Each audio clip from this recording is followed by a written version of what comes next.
it's fine too. I mean, if we would have kept going, I just would have said it in the interview. It's okay. No worries. Okay. Hi, everyone. My name is Tatiana Webb, and this is Off the Record, brought to you by Nana Music Productions. Today, we're here with Magneto 7 in Atlanta, Georgia, and we are going to be having a wonderful talk today. How are you today, Magneto? I'm good. I'm good. How are you? Doing well. A little tired. We've been driving from Montgomery today, but we're okay. Montgomery. Huh? Yeah, Montgomery. Okay. All right. So today I wanted to talk to you. You are a producer here in Atlanta. You are a Grammy Award-winning producer. Mm-hmm. You have several different companies and such. Can you tell us a little bit about yourself and what people need to know about you? What they need to know? What or I guess if you were to present yourself to somebody. Okay. I am a Black man that identify as a white woman. Okay. With good credit. Okay. Yeah. Okay. How do you do that? She looking like what? It's like, okay, what's the strategy? I just like to have fun. Yeah. I'm a producer, of course, by trade. I'm a musician. Mm-hmm. A musician first. I think a lot of times producers say that they produce and they don't know how to tell nobody how to do nothing. Right. Yeah. And I feel like the producer is the conductor. Mm-hmm. Right? If it's a circus going on, I ain't calling y'all artist circus. But if it's a circus going on, I feel like the producer should be the one that can will it in and say, ooh, we could use that. Let's do this. We could use that. Yeah. So that's just what I do. I'm a conductor. Yeah. Okay. The way I always saw it was like the songwriter may have built the skeleton, whereas the producer puts the meats on the bone, and then the performers bring it to life. Right. Right. And so that's how you create music or create an artistic thing. So indeed. But yeah, but I do like that analogy with the circus thing. So, but okay. So you are a Black man identifying as a woman, white woman. I am a Black man that identify as a white woman. There you go. With good credit. There you go. Okay. So how I got a joke around that too. Okay, go ahead. All right. So if you think about the whole idea of DEI, Mm-hmm. and they kept saying, well, this has affected Black people. But the super educated Black, elite Mm-hmm. was saying, well, no, this affects white women the most. Mm-hmm. Why do you think that was? They feel like that was the protected group of people. Yeah.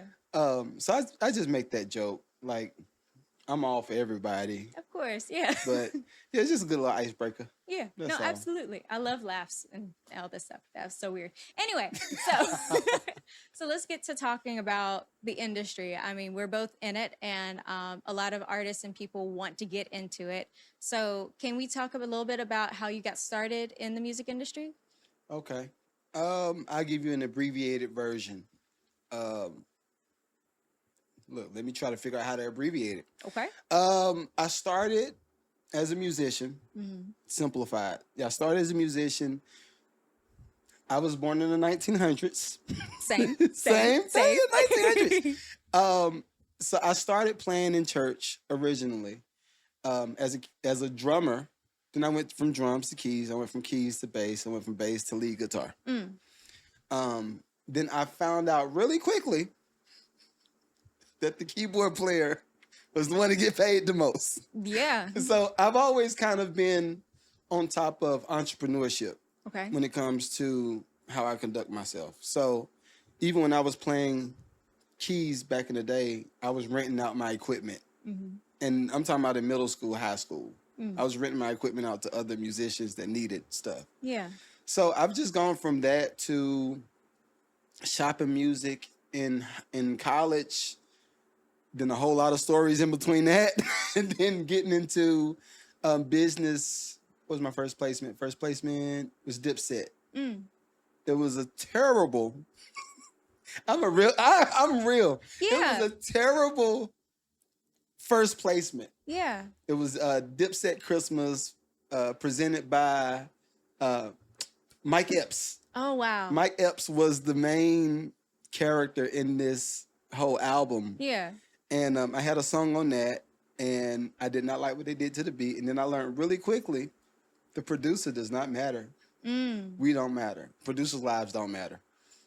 So, And some people think that the producer's the one who, runs the show. So how does that translate for someone who wants to be a producer? so if you think about production, I don't want to say it like that, but I'm gonna say it. If you think about production from a family structure, Okay.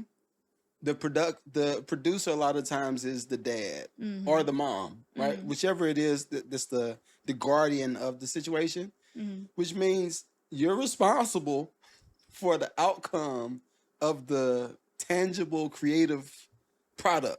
Okay. After it leaves your hand, then it goes, like I said, it's either mom or dad. The dad could be the label, or the dad could be this company that's putting the money behind whatever. But the producer is one of those guardian characters. Okay.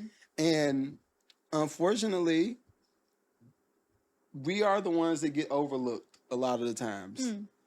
Rightfully so, right? Okay. You're not built to be the cute little kid. You're not built to be the person I'm presenting. That's the artist's job. Yeah, that's the artist. Yeah. They're the face. Yeah.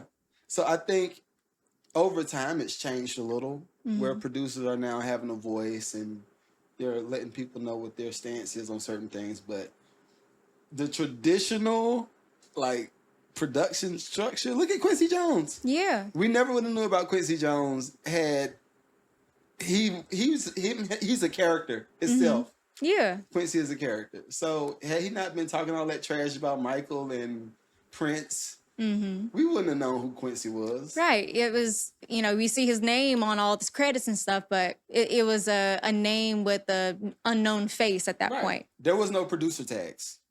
Right. There's no such thing as a producer tag. So even Jimmy Jam, Terry Lewis, like we wouldn't have known that was the sound of Janet Jackson, and we wouldn't have known that. Yeah. Okay. So guardian, parents, So for artists or for producers out there who want to be a producer, kind of keep that in mind that, yes, you do, like, you're important to the recording and the structure of it, but, once it leaves your production's hands, then it's like the fate to whoever is the one is supposed to do it, whether it's whoever the owner is of the song. Yeah. And I'm not mad at it being made up like that. I think what happens in my particular situation, since I've been in the industry so long, and I'm a freaking Tyrannosaurus Rex, baby arms. I have a lot of different skill sets that go along with the production. So I'm expected to bring a lot more to the table. Yeah. Can we talk a little bit about that? Because, Sure. a lot of people think that it's like, if I'm a major producer, hey, that's all I need to do. And, or if I'm a songwriter, that's all I do. I'm a songwriter. So they kind of put themselves in these categories without understanding that you kind of have to be a master of 3 or 4 or 7 different things. Yeah. So you want me to talk about what? Talk about, like, what kind of other roles that you play and what other aspects that you dive into beyond just the production role. Okay. So I fully adopt the conductor concept for whatever I do. More so now because I have a brand that's kind of expected to deliver a certain product. And I'm about to say associate with these bums. I'm not going to call y'all bums. Hear me out. But I think what I've learned over time is, artists, I love y'all too, but a lot of times artists are not centered and they don't know how to pick this sound. Yeah. I always get a lot of people that say, again, no shade, no shots, but I'm a chameleon. I can do everything. And I'm like, no, you can't. Right. Or producers even. Yo, I'm dope. I can produce.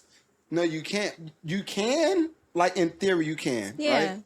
But if we're building a business out of this, I always like for, if it's your situation, right? Okay. You are a label owner. I'm going to advise you to conduct yourself like you're ABC or Fox.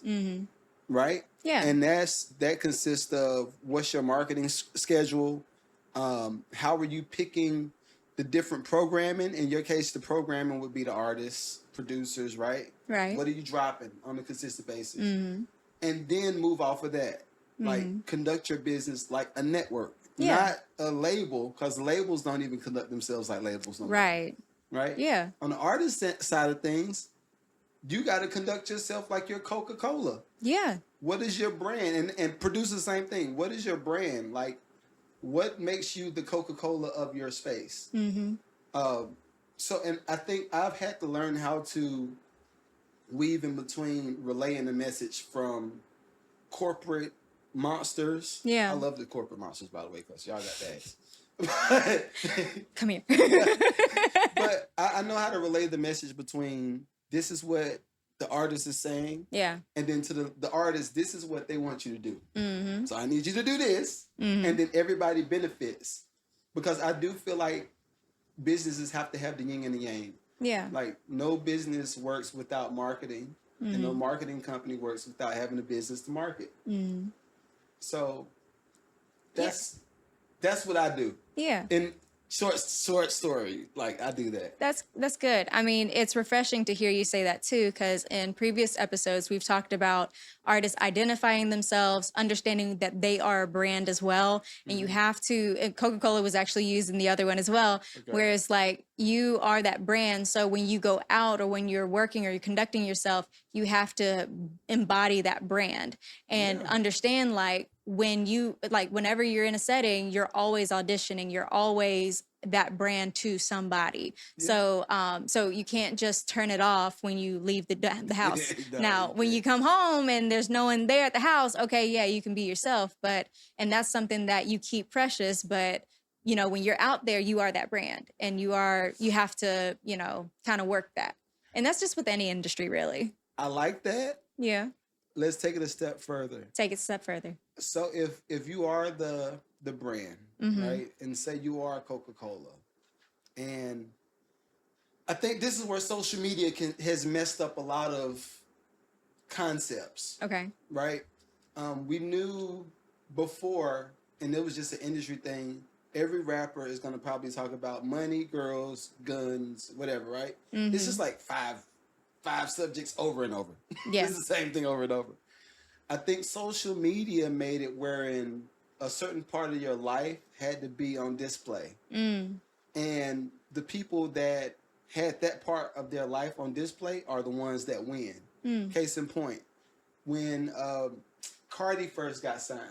Listen, I love Cardi B. I know I'm Mr. No Poverty Music, but I love Cardi for this reason.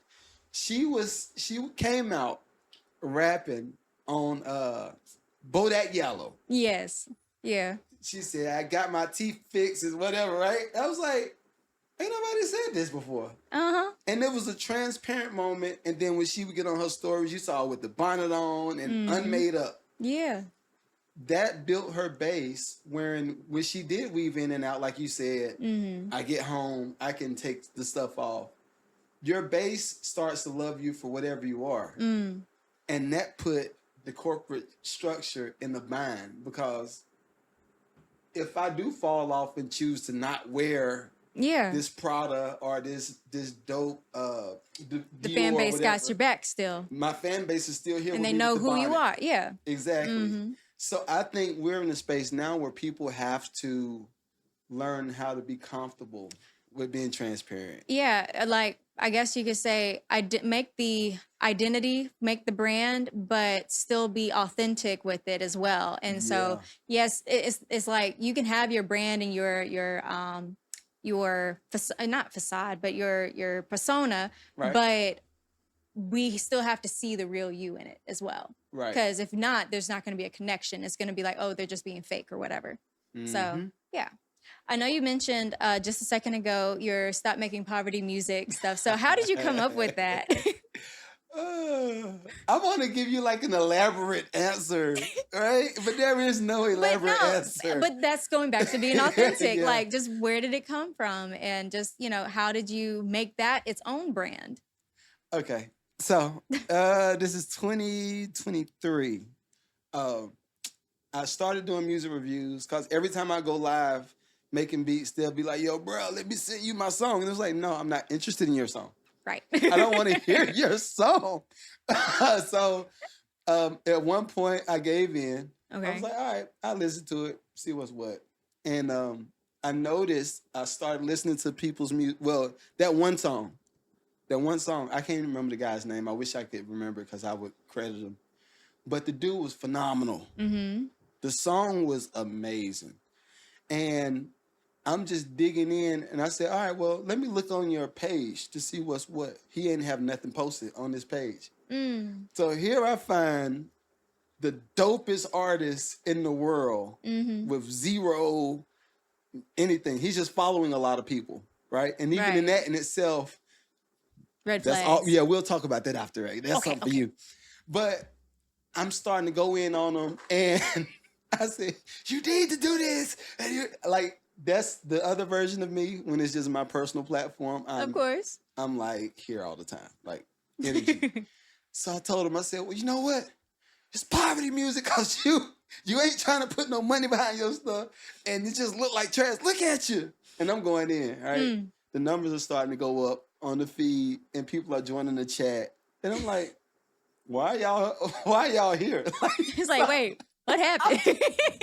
Because I'm a dinosaur. I've learned to do it. That was 2023. So it is, I'm not going to date the pod. So okay. We're a few years past that. Yes. I didn't do social media. I don't cosplay. I don't rent the cars for the music videos and rent the jewelry. I always thought that was stupid. Always. Yeah. So I said poverty music to him one time. And then some more people sent music. I said, all right, well, y'all got to pay me to listen to the music now. Because it's a lot of y'all just blowing my email up. Yeah. So, and that's a whole different business play. I'll tell you about that too. But more people would send music. Some of them were great. Some of them were trash. And my wife had got me a poster. And this is just a joke. I'm a joke. Yeah.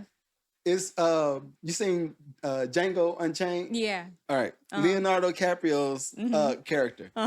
When he goes in, and I think Jamie comes in and Samuel L. Jackson comes in and he looks at, I think, Jamie, he says, what you know about some Mandingo fighters? So I say, that part right there, I was like, yo, I like y'all laugh. This is what I do every time. It just makes me smile. So my wife had got me this printout of Leonardo DiCaprio's picture holding a glass of wine.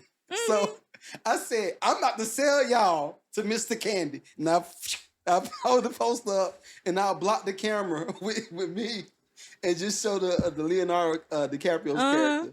And I made him represent all of the big labels. Because I said, all right, so if y'all want to slave yourself out, I'm not going to stop you. I'm going to be a part of the transaction. That's poverty music. Now, if you want to sell that, cool.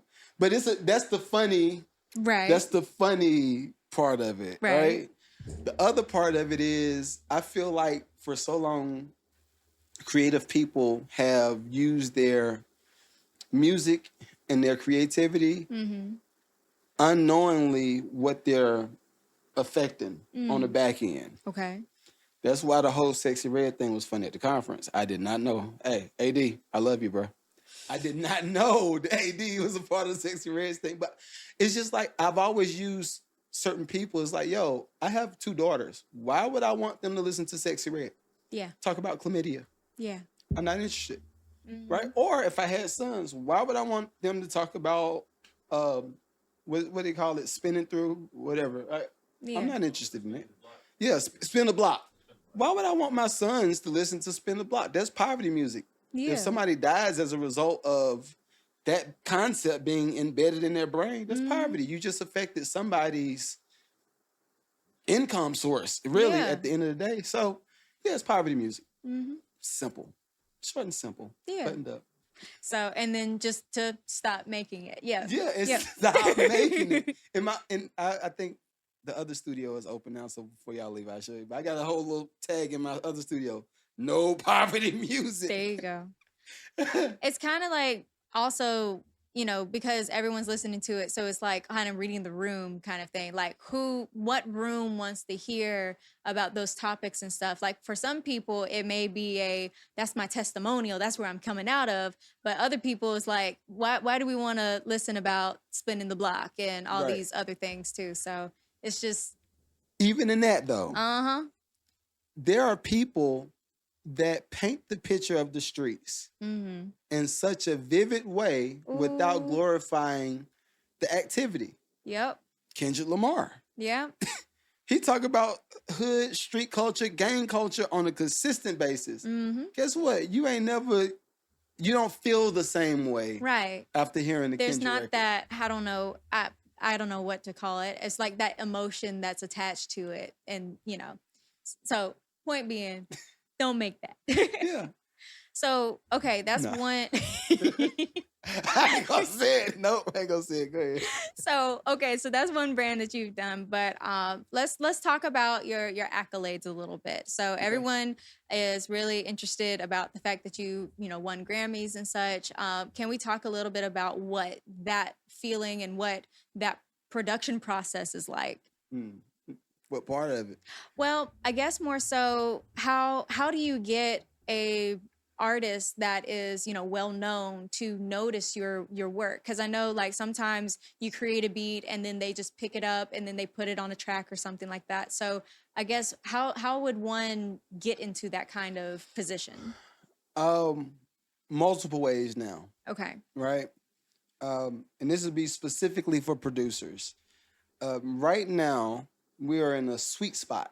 A lot of people would say this is the hardest time and ain't nobody making no money and the industry's washed up. I'm in the polar opposite, right?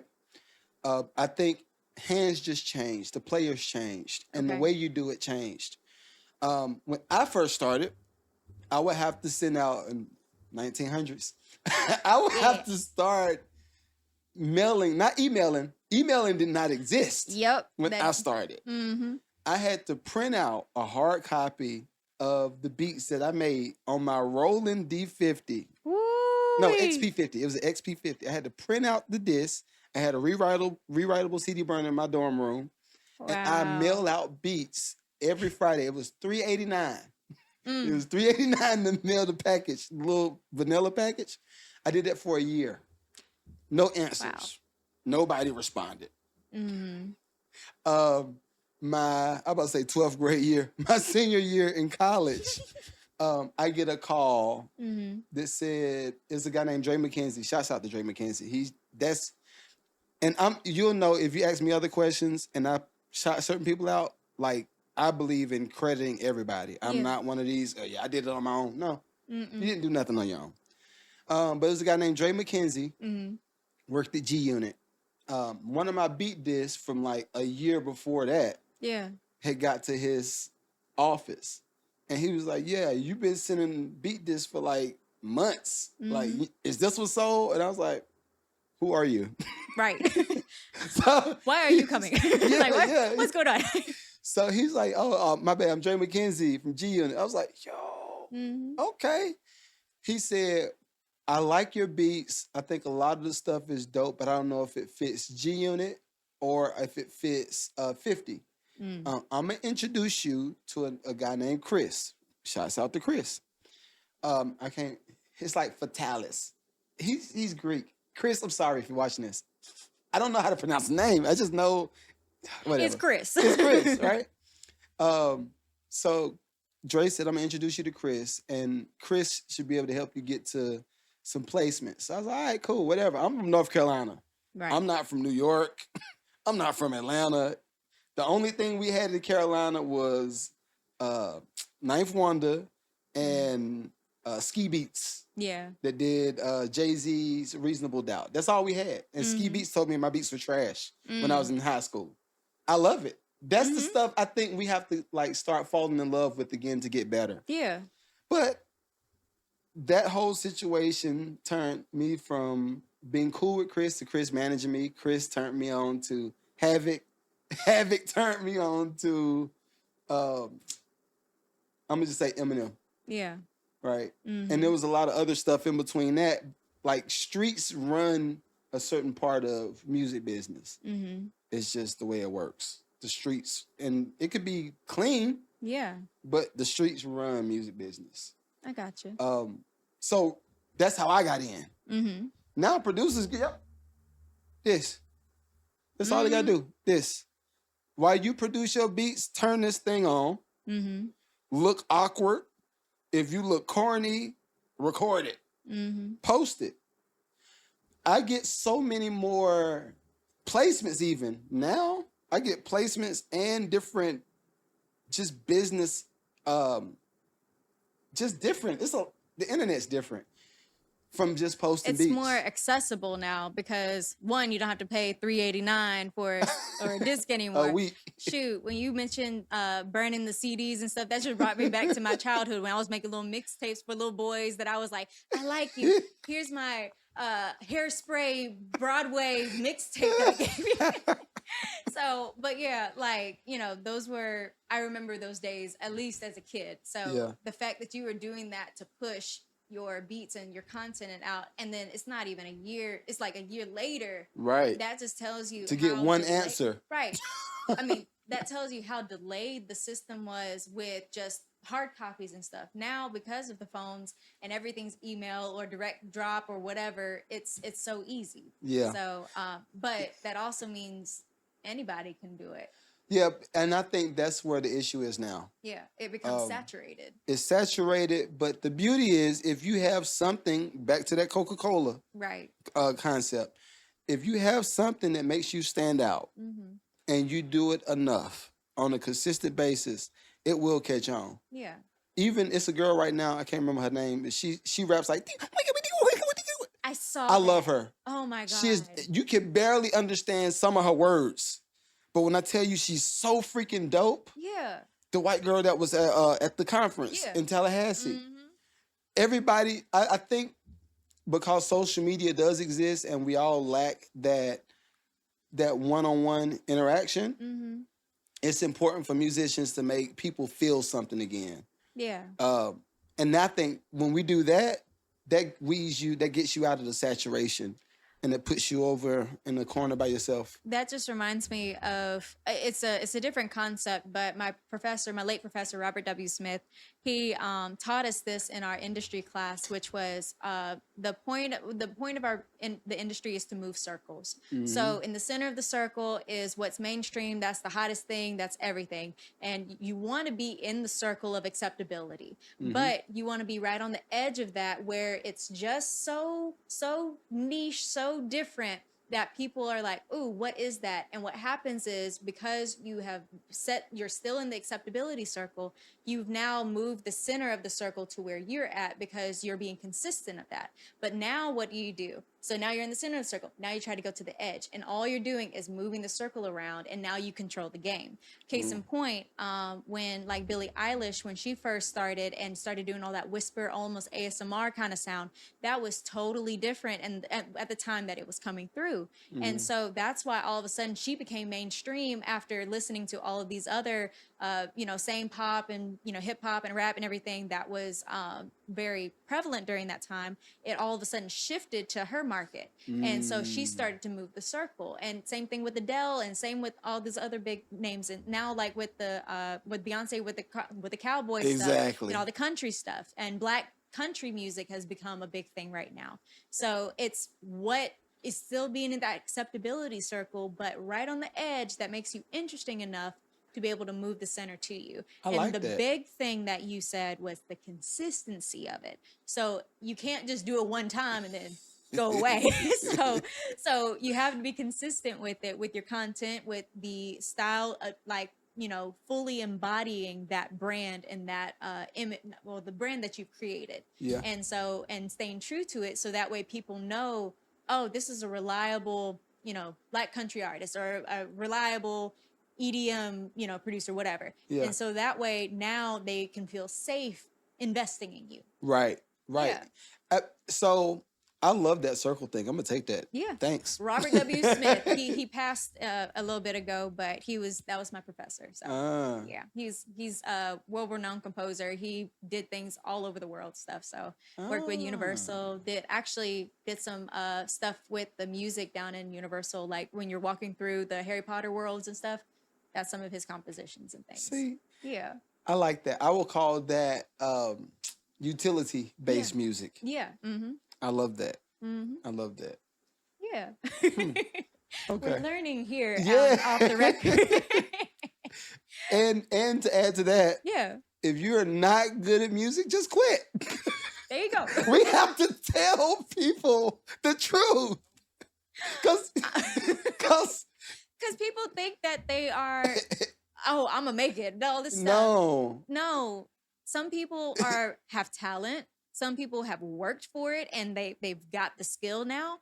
But sometimes, you can just have a love and appreciation for it and support it that way too. Yeah. It's okay. So when I was doing music reviews, if somebody was trash, I had Poverty Music was one of them. Uh-huh. And Tech was the other one, right? Okay. And what I would say is, oh, okay, I hear a song, bet you should quit and go do Tech. Mm. You'll at least make a good living. But you're not built for this. Because I think what happens even with music business and owning your own label, it's so many ups and downs that you got to go through to just, even to make a profit. Yeah. Before you you spent so much money into this thing to build it, and now this random is going to come over here, this trash, and now we're going to get the hood to say, oh, yeah, no, stop. No. Stop it. That's not it. Right. Quit. Okay. I had to say that. No, but that's true. And that's kind of another reason why it's called Off the Record, because it's like, look, this is the stuff that's not being said to artists and producers and people who want to be a part of the industry. But, and it's not to discourage you to not be a part of the industry. It's just find your place in it. Thank you. It's out of the kids that we might mentor, and we're talking about middle school to high school students, right? Mm-hmm. A lot of them come into the situation only knowing about production, like making beats. Right. I'm gonna make some beats. I hate that. It's so irritating. It's like back, I forget the thing, but they'd have like all the watches in the trench coat. Like, you want a beat? Yes. Stop it. But they come into the program thinking that it's all about making beats. Mm-hmm. And what we do is like quadrants. So it's a group of 4 kids, and they have to find a spot. Mm-hmm. And they're auditioning amongst their peers for the spot. Mm. So say, for instance, one of them quadrant might be, everybody has to submit a business plan. Everybody has to come up with some type of programming. Okay. I want you to conduct yourself like you're Fox, ABC. Yeah. Right? You're a network. So one kid has to be a podcast host. Mm-hmm. Another one has to know AV and video. Like, they have to learn that stuff. Mm-hmm. Another one has to learn how to, like, produce the show. Mm-hmm. Not from production, but, like, being executive producer. Mm-hmm. And then one will get into beat making and the engineering side. And most of the time, they never realize, and this is a small spectrum. It's 1,000 other jobs in the business, but all they know about is the little, what's in your face, which is the artist or the, or the podcast host. Yeah. Yeah. Whoever's on screen. Right. Yeah. So I think that's part of my mission, is to get everybody to see it. Like, you got other options. You don't have to just produce and be the pretty person in front of the camera. Right. You got other things that you could do. Yeah. So. You can be beautiful in other ways in the industry. Yeah. You don't have to be the face. Yeah. But, and that's something that, with not only our artists, but like just in the, like, for example, from Montgomery, just trying to get people to understand that it is more than just, I'm out here singing on a stage, or I'm in the studio recording stuff. Like, we need lawyers, we need contractors, we need contracting people, we need publishers, distribution, all that stuff. So it's not just if you're on tour, need medical, like those things like that. There's so many avenues to be a part of the industry and you still have that love for music without, being the one on stage. Right. And And even with that, it's investment opportunities. absolutely. Right. I had so many lawyers that we've done business with that just love beats. Like, and I'm just like, for real? It's like, yeah, the beat, and that's my point with musicians. I didn't finish my statement. Yeah, go ahead. But my point for producers is learn how your craft is, like learn what it is, market it enough, and where you stand out, other people from other industries will start to patronize what you do. You just got to have a product. Yeah. If you don't have a product, then they don't have no way to support you except for just watching a video. And be consistent. That's I think the one thing that I think that is a big thing that a lot of artists, a lot of people, especially with like content creators and such, they're not consistent with their putting out content. Right. And so if you are consistently showing up for yourself, people will start to show up for you. Exactly. Yeah. And don't put the trash out. That part. If you put the trash out, we will talk about you in not a good way. Everybody's gonna be like, look at this. And they're gonna. Yeah. And I mean, again, that's with any industry. Yeah. It's just we have with the music industry, it's a little more in your face because it's either what you're listening to or what's on screen. Whereas, sometimes it could be hidden in other industries. Yeah. Mm-hmm. I wish, or I hope for the new industry that's being built is built around real hardy life stuff. Meaning, I want musicians to. That's why my nonprofit organization is called No More Starving Artists. I think the concept is so crazy that a producer or a creative or a label or artist, whatever, has all of the superpowers. Yeah. Right? But you're always taught, well, yeah, you're a starving artist and you got to do this until you make it. No, you could be rich as F. Kids might be watching, some say as F. But you could be rich as F and be an independent artist and not have to struggle, right? I think that struggle component is what's used to control people. Agreed. It's that scare tactic also, because it's like, okay, well, you have to put in your dues before you can make it. And it's like, no. I believe in that, though. Yeah. A part of it, I believe in it, but who said you got to put your dues in and be broke? That part. That part. Okay, like you want to be broke? Because what happens, and this part of it is like my selfish, is for me. I ain't gonna lie, so much for me. I wanted to make sure that all of the artists or producers or companies that I deal with are financially stable, so that when we do talk business, I don't have to go back and forth with you on no money. I don't want money to be a option, right? I've had so many, again, creative people come to the studio and think that one record is going to make them that guy. Trust me. I got the Grammy and I was broke. AF. I was dead broke with the Grammy. I didn't get real money until I started getting into investments, real estate, other avenues of business. And I was like, oh.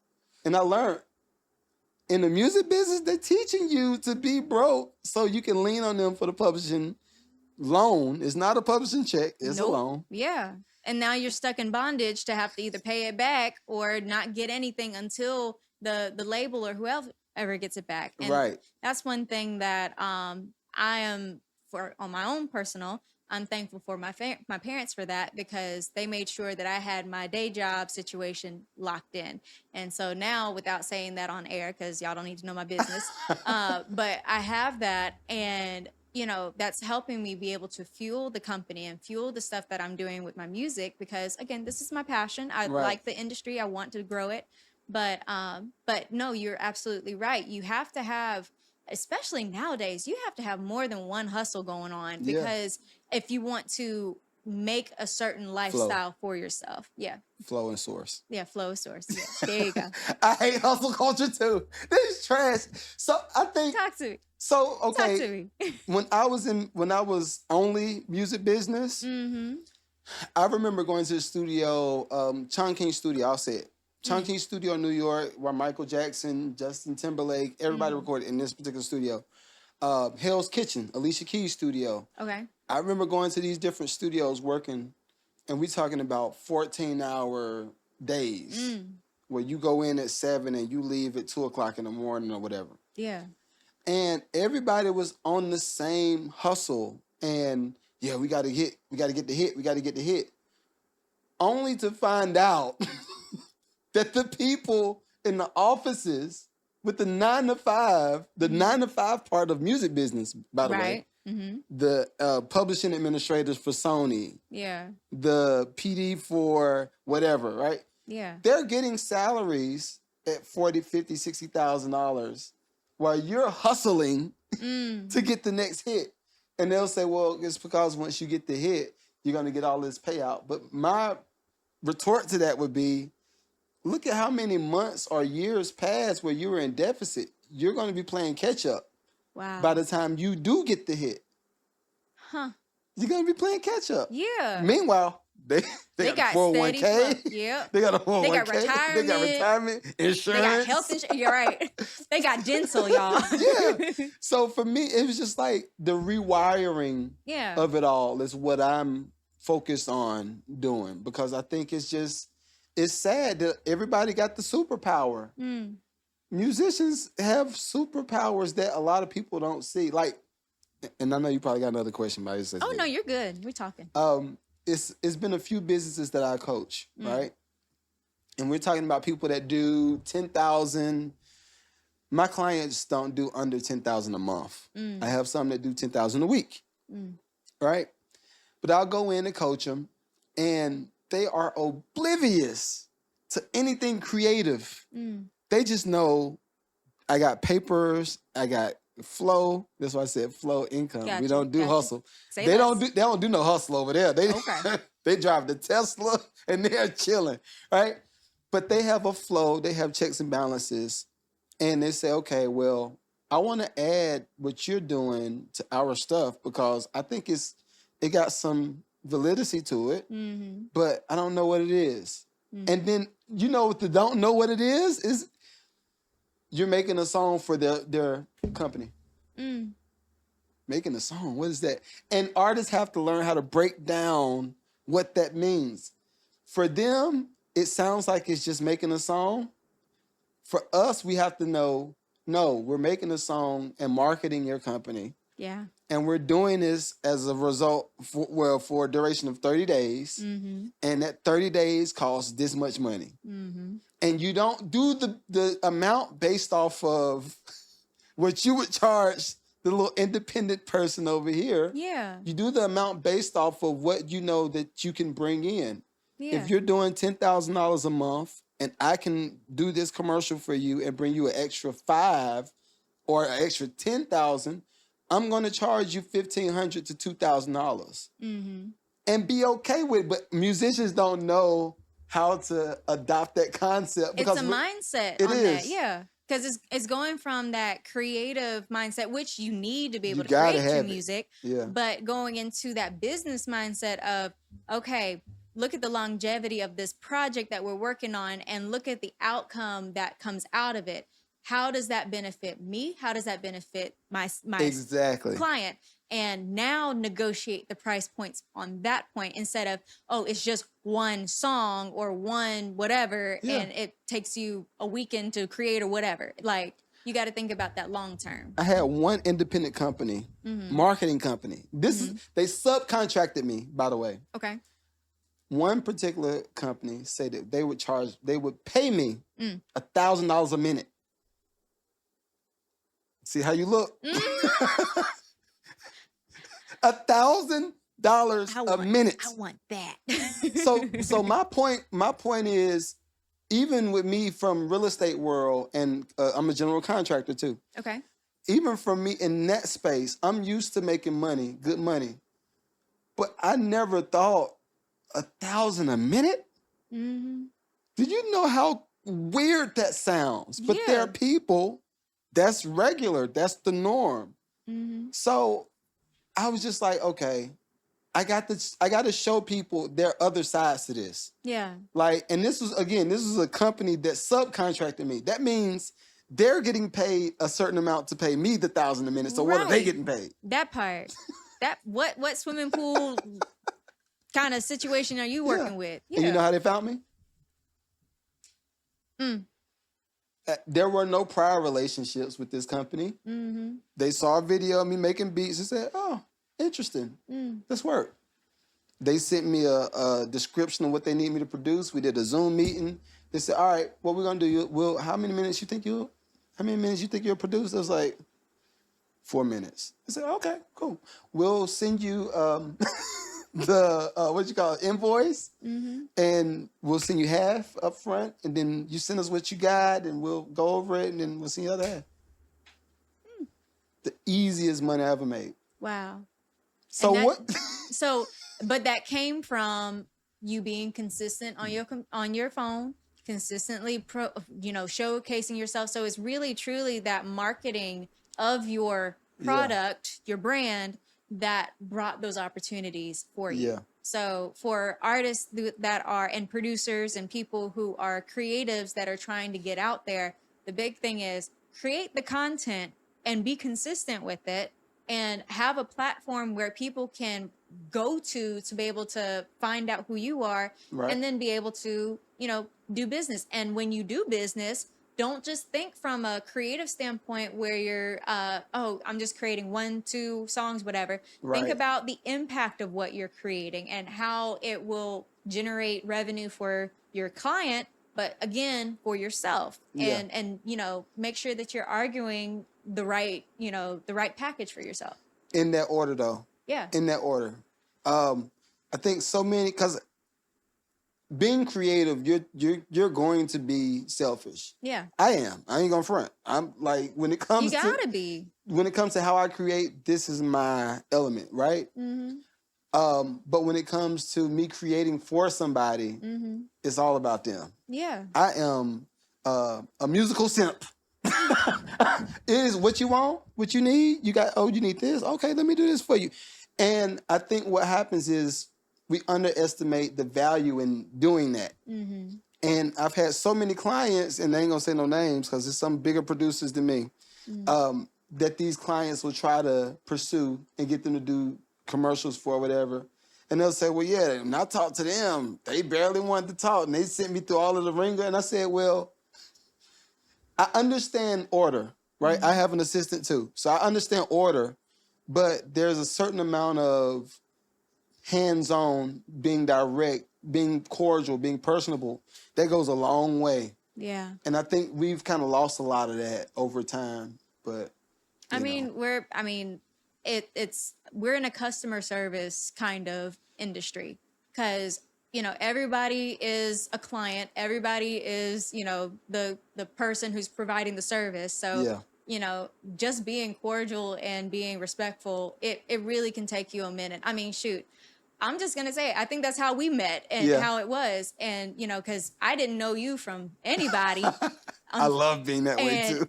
I mean, I was just I'm telling a little bit too much information, but I was just in the bathroom at a conference, and I met this sweet lady, and she was like, "You've got to meet, Magneto. You need to meet him." And so she took my hand and brought me straight to you. That must have been Tracy. Talk. That was Tracy. Was yes, Tracy. that sounds like It was Tracy. like, y'all need to talk. And I'm like, hi.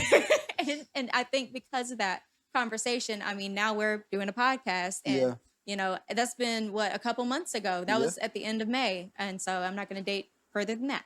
But anyway, before we go, I know we've talked about a lot of good nuggets and things for artists to be able to kind of take away from, but I mean, this is kind of a stereotypical question. What would your best advice, your biggest, lessons learned that you've had in the industry that you would want to give to a producer, artist, anyone who's trying to kind of make their way in the industry? That's a good one. It's a good one. And it could come from just your experience and such. Okay. I would say focus on building the platform more than you do the content. The platform is going to hold the value past your creative years. Case in point, if you look at Ted Turner, Turner Broadcast Systems, and you look at all of the other companies that's underneath that, right? Ted Turner was the one person with the creative idea to come up with this first thing. But the system that he built created all of the resources and income for everybody else, right? Yeah. Same thing with Tyler Perry. He's focused. I know. I know. We're tired of Medea. Tyler, I love you too. But if you look at Tyler, he's focused on building the platform more than the content. Yeah. It's a reason for that. Because the platform is going to outlive him. KFC, every big company does it. So I would tell every artist, every creative person, focus on the platform more than the content. The content matters. You got to get good at the content because that gets the attention, and people buy into where the attention is going. But if you get the attention and you don't have the platform, then they're going to go to the next platform. Yeah. Right?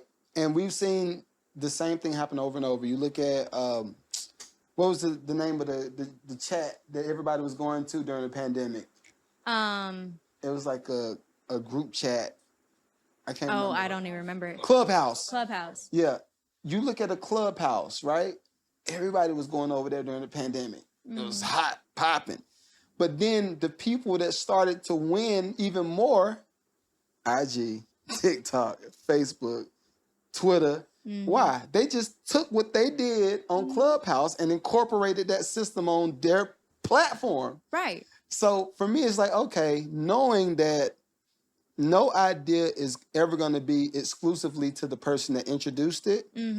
You have to be somebody that's building it first. If you don't build it first, then at least jump in early. If you don't jump in early, then at least invest into somebody that's doing it. That is so good. Because, I mean, I know you just talked also about it. And again, this is industry, music industry, but you talked about you're also like a realtor and doing like the real estate stuff.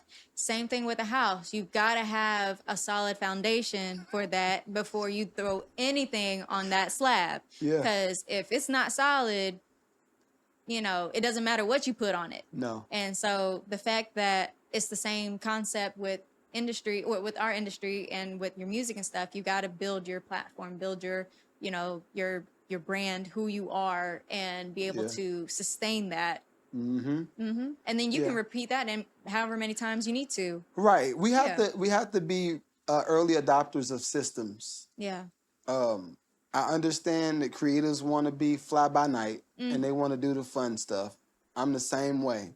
But when you get caught out here with your pants down, that part, you are going to be short. Right? As a general contractor, and last story, I won't be long-winded. You're good. My first property I did, and this is what made me be like, okay, I'm in. First property I did next door. I'll show next. Okay. Yeah. So got that house, and the owner of it was like, yeah, I'm just trying to get out. I want to move to Florida. I was like, all right, cool. Right? I brought other people, investors in. They invested in the property. I assumed the position as a general contractor, and they did their part, right? What I effed up with, and it was the first and only time, I priced everything as if I was going to do a lot of the work. So we talking about the floors, we talking about adding the bathroom, we talking about new kitchen, moving, not just a new kitchen, picking the kitchen up from this room and putting it to that room, and all of the plumbing and all of the electrical. I was like, okay, I hire a plumber and I hire an electrician. Everything else, I'm going to do. The money was good, y'all. The money was beautiful. $10,000 every Friday. Look at you. $10,000. I'll get a hammer and some nails. Like, 10, what can I do? It tricked me out because I was like, y'all gonna deposit $10,000 in my account every Friday. They said, well, as long as you stay on the record and make sure that you have all of your scope of work done. Yeah. Yeah, $10,000 every Friday. But if we have our checklist and some stuff not missing, then, you're not going to pay you. Yo, that property was supposed to be a 45-day property. You know How how long long it was took? it? How long did it take? 3 months. Ooh. Ooh. And that taught me right there, you never go into a situation thinking you're going to do it by yourself. Yep. And that was from a building standpoint. But in music, it's like, no, you are stupid. You cannot do everything. You can Right. do a lot. Now, I think some of y'all be weak. You could do a lot. Yeah. But some stuff, like if you know you're not that good at one thing, find the person that's their passion and invest into them. Because there is that person out there, and I think that's, I mean, case in point, that's how I developed my company. Like, I knew I could do majority of the such of everything. I'm not a photographer or videographer, but I knew that a lot of the production and everything I could do by myself, and I could put together an event and stuff like that. But it wasn't until I started seeing and watching myself almost deteriorate because I'm worn out after a whole day of festival, whatever. And it's just like, you know what? No, I need a team. I need people to lean on and be like, you know what? I'm going to trust you with this project. I'm going to go work these contracts, or I'm going to go get this deal for us while y'all guys work on this content or XYZ. Yeah. So, you know, it's important that just talking about that authenticity, but also being humble in this industry as well, because if you have too much pride in it, it's going to tear you down quicker than nothing else. Yep. So, well, thank you so much for your time, Magneto. You've really fed our audience today. So I'm glad. But if you want to follow him on his platforms, talk about your platforms since we're talking about platforms. Yes, platforms. The Mad Lucrative Network. You can follow me there. Okay. I have all types of content from challenges to everything. It's Mad Lucrative great. Network. I follow, so Thank it's you. great. And then Magneto 7, Magnedo number 7 everywhere. Awesome. Make it simple. Fantastic. Well, if you want to learn more about Off the Record, we're at nanamusic_off the record on Instagram, and we'll be on Spotify. This is Tatiana, and remember, this podcast is Off the Record.